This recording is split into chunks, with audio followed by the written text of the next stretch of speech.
Bonjour à toutes et à tous, merci de nous retrouver sur le plateau de l'invité de la matinale. Il est à la une du quotidien Le Monde depuis plus de 30 ans et c'est un des dessinateurs de presse les plus renommés. Nous avons l'immense plaisir et honneur de l'accueillir ce matin sur notre plateau pour nous parler d'une exposition qu'il a inaugurée hier à Rabat. Plantu, bonjour. Bonjour. Merci beaucoup d'avoir accepté notre invitation et de nous avoir rejoints ce matin. Merci. Moi, je suis très touché et je suis ici à Rabat pour apprendre et retrouver mes amis marocains. Nous sommes ravis de vous accueillir. Alors, je le disais, vous avez inauguré hier soir à Rabat une exposition qui s'appelle Tsawar Maaya. Alors, on peut la traduire par Dessine avec moi ou Imagine avec moi. Est-ce que vous pouvez nous dire un mot de la genèse de cette exposition et de comment elle s'est construite? Alors, c'est tout un travail qu'on fait entre l'Europe et puis le Maghreb, et puis plus précisément avec le Maroc, pour essayer de faire des liens, pour mieux se parler et en utilisant le dessin comme fédérateur, pour essayer de décoincer. Il y a des fois des gens, vous savez, ils croient à quelque chose, ça reste là, ça ne sort pas. Et avec les amis dessinateurs marocains, avec l'Institut français, avec l'UNESCO, avec les associations de jeunesse marocaines, on a fait des panneaux avec des dessinateurs qui racontent le vivre ensemble, la santé, l'éducation nationale, comment est-ce qu'on peut proposer l'avenir, à quoi sert un diplôme, au Maroc ou en Europe d'ailleurs. Parce que finalement, je m'aperçois que les dessinateurs marocains, ils racontent et ils se moquent un petit peu de certains diplômes, mais en fait, on fait la même chose aussi en Europe. Et connaître et appréhender et approcher et utiliser et se nourrir du style et du talent des dessinateurs marocains, c'est ce qu'on vient chercher. Alors donc cette exposition, vous avez évoqué plusieurs partenaires, il y a l'UNESCO, il y a l'Institut français, il y a également l'Union européenne. Alors ça s'inscrit dans le cadre d'un projet plus large qui s'appelle Dessine moi la démocratie ou la paix. Avec l'Union européenne. Avec l'Union européenne également. Est-ce que vous pouvez nous dire un mot de ce travail qui est entamé depuis déjà plusieurs années, il n'est pas nouveau, et dans lequel vient s'inscrire cette exposition? Alors, quand il y a plus de 10 ans, on a créé une association de dessinateurs de presse internationale qui s'appelle Cartooning for Peace, Dessin pour la paix. Dont vous êtes le président. Voilà, avec Kofi Annan, l'ancien secrétaire général de l'ONU, prix Nobel. Et on s'est dit, tiens, il faut absolument mélanger des chrétiens, des juifs, des musulmans ensemble, voilà, pour essayer de faire des ponts, des passerelles, là où d'autres essayent de faire des cassures entre une culture et d'autres cultures. Et avec ça, ça marche beaucoup, et du coup l'Union européenne nous a dit mais attendez, nous on a quelque chose qu'on peut faire ensemble pour essayer de travailler dans les écoles, dans les prisons, ce que nous sommes en train de commencer à faire ici au Maroc, et pour essayer tout simplement de mieux se comprendre, nous entre l'Europe et le Maghreb et le Maroc. Et d'ailleurs je le vois dans je dirais ce fiasco de communication de la campagne présidentielle française, on ne parle pas de l'Afrique, on ne parle pas du Maghreb, on ne parle pas du Proche-Orient, on ne parle pas de la Méditerranée, alors que si on comprend l'Afrique, le Maghreb, le Proche-Orient, la Méditerranée, on comprend l'Europe. Parce que l'Europe, elle ne peut se comprendre que si on s'intéresse aux autres, et c'est pour ça qu'on essaye de réunir, comme on peut, des dessins et des dessinateurs, bien en face de la caméra pour des dessins et des dessinateurs du monde entier, pour essayer de mieux se parler, mieux se comprendre. Et on en est au tout début. Ça va marcher, mais quel travail! Alors, vous l'avez évoqué, la Méditerranée, au sens large, est absente de nombreuses discussions et enjeux politiques aujourd'hui en France. Alors, ce projet, justement, s'inscrit dans l'espace méditerranéen. J'imagine que le Maroc n'est pas le seul pays. Je crois qu'il y a 9 pays qui sont engagés dans ce projet. Mais le Maroc, c'est le premier où a abouti donc ce travail qui se concrétise dans cette exposition. Pour le Maghreb, oui. On avait déjà travaillé avec Laurence Lepetit qui s'occupe de toute la partie Europe-Maghreb et entre l'Europe et les autres pays du monde entier. Avec ça, on fait une pédagogie qu'on a commencé déjà en Tunisie, mais qu'on est la plaque tournante aujourd'hui, c'est Rabat. Et les associations marocaines, vous les avez citées tout à l'heure, oui, sont membres à part entière de ce projet. Quel a été l'accueil, quelle a été la réceptivité à ce type de demande? Est-ce qu'ils se sont engagés avec enthousiasme? Est-ce qu'ils ont été, des forces de proposition sur les thèmes? Mais évidemment, là, on n'est pas là pour nous mettre en scène, on est là pour les mettre en scène. Et par exemple, il y a plusieurs dessinateurs marocains qui sont vraiment très, très, très sympas et qui font de la pédagogie. Regardez sur les relations entre les hommes et les femmes. Je veux dire, on pourrait faire le même dessin aussi en France. Mais le fait que ce soit un dessinateur marocain qui le fasse, moi, ça m'intéresse. Et sur la santé. On prépare aussi beaucoup d'expositions sur différents thèmes, sur les Olympiques, et sur la santé. On va utiliser ce dessin-là parce que la santé payante, je trouve que c'est une manière humoristique. Et toujours, le dessinateur le raconte avec son style marocain, mais à la fois nous interpelle parce qu'on dit « Oh, ça nous intéresse » parce que nous, on peut aussi le faire connaître en Europe et ailleurs. Alors, c'est intéressant tout ce que vous dites, puisqu'on a l'impression qu'il y a des thématiques qui sont communes, une forme d'expression qui est commune, en l'occurrence le dessin de presse. Je vous poserai tout à l'heure une question sur l'avenir du dessin de presse. Est-ce qu'il y a des façons particulières de traiter des sujets, ou est-ce qu'on retrouve le même sens incisif d'un côté ou de l'autre de la médiation? Est-ce qu'il y a un langage commun? Voilà, c'est le sens de ma question.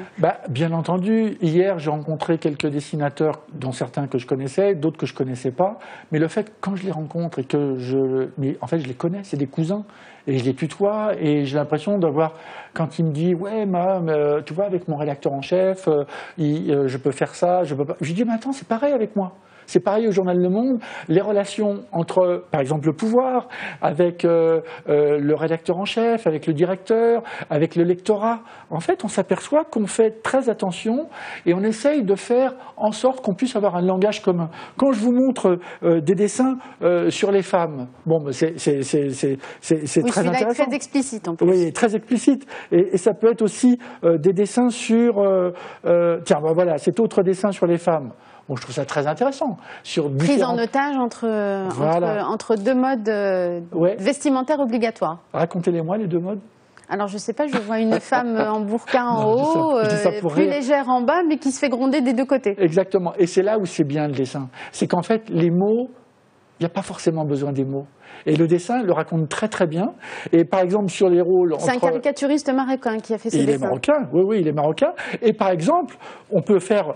Alors nous, avec notre regard, parce que nous aussi, on a beaucoup de choses à aborder sur notre rapport avec les femmes. Et quand je fais ce dessin que j'ai fait il y a quelques années, et comme dit le poète, la femme est l'avenir de l'homme, et puis il y a une petite secrétaire derrière, et il dit « Notez Brigitte », parce qu'en fait, on a encore beaucoup de travail à faire pour essayer de, je sais pas, travail égal, salaire égal, on n'en est même pas là en Europe, donc il y a un boulot, et en fait on s'aperçoit que les dessinateurs marocains et les dessinateurs européens, ils travaillent pour le même idéal, la même utopie. Mais ce n'est pas parce qu'on est utopique qu'on ne va pas le réaliser, ça va marcher. L'égalité femmes-hommes. Alors c'est un langage qui passe par le dessin, pas par les mots. Est-ce que ça passe plus facilement, nécessairement, parce que justement il n'y a pas la démonstration des mots, il n'y a pas l'argumentaire, il y a juste la force du dessin. Est-ce que c'est plus fort? Est-ce que ça peut mieux faire avancer les choses, selon vous?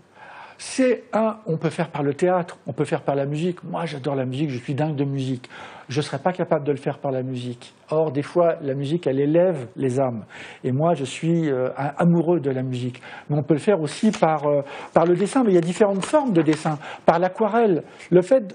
J'étais à l'Institut du monde arabe à Paris. Et on m'a appris cette phrase que je trouve géniale. Les balançoires les plus solides sont celles qui sont accrochées aux étoiles. Et du coup, je me suis dit, oh, mais moi, ça m'intéresse. Et du coup, moi qui ne fais pas des tableaux, je me suis dit, oh, je vais faire une aquarelle. Et j'ai mis du bleu parce que je me suis dit, tiens, le bleu, c'est le bleu de la paix. Je vois ici, il y a beaucoup de bleu ici. La paix, le bleu, tout ça, ça me plaît. Et puis après, avec l'eau, et après, on met de la couleur. Et puis après, la couleur, oh, je vais dire, je vais faire les balançoires pour de vrai. Mais je vais le faire accrocher à quoi? Alors, accrocher à une étoile de David pour du côté Israël. Et puis à la fois, du côté le croissant. Ah, mais le croissant, comme dans certains drapeaux, accompagné d'une étoile. Ensuite, je vais mettre en bas un petit garçon. Ah non, j'en mets deux. Et puis, je vais mettre un petit Israélien, un petit Palestinien. Et puis, voilà, le dessin, il se compose comme ça. Et en fait, je m'aperçois que quand on fait un dessin, les idées viennent toutes seules. Et dans mon hôtel, ici à Rabat, c'est drôle parce que c'est la même idée que mon dessin. Il y a 3 petites statuettes dans mon hôtel, ici à Rabat, avec un petit juif, un petit imam et un petit chrétien ensemble. C'est une petite statuette. Et je me dis, mais c'est exactement mon dessin. Vivre, ce n'est pas attendre que l'orage passe. Vivre, c'est apprendre à danser sous la pluie. C'est une citation de Sénèque. Et du coup, je fais un petit évêque, un petit imam, un petit rabbin. Ils dansent ensemble et ils font comme si, allez, le vivre ensemble, on allait l'emporter. Mais il faut faire comme si on allait gagner la bataille. On n'a pas l'habitude de les voir comme ça, mais c'est sympa de les voir comme ça. Mais ça va marcher. Alors, vous avez évoqué tout à l'heure Cartooning for Peace, et là, vous avez évoqué beaucoup la question des religions. Est-ce que vous pouvez nous dire un mot de ce travail qui est entamé, des publications qui ont déjà été faites par plusieurs dessinateurs pour la paix, justement? Alors, quand on s'est rendu compte qu'il y avait un malentendu entre l'Europe et des tas de gens qui disaient « mais qu'est-ce qu'ils font des dessins qui nous agressent ?» On s'est dit « on va réexpliquer tout ça ». Nous, on défend les idées européennes et à la fois, on est à l'écoute de ce qui se passe dans le monde entier. Et quand, par exemple, des gens ont tellement détesté les dessins danois il y a plus de 10 ans, à chaque fois que je vais dans le monde musulman et que, par exemple, j'étais avec le président de l'Institut français, on était ensemble à Nicosie il y a 2 ans, avec des copains dessinateurs orthodoxes et musulmans. Et à chaque fois, je leur dis, mais vous savez, les dessinateurs danois, jamais ils ne se sont levés le matin en disant « oh, on veut humilier 1 milliard de musulmans », pas du tout.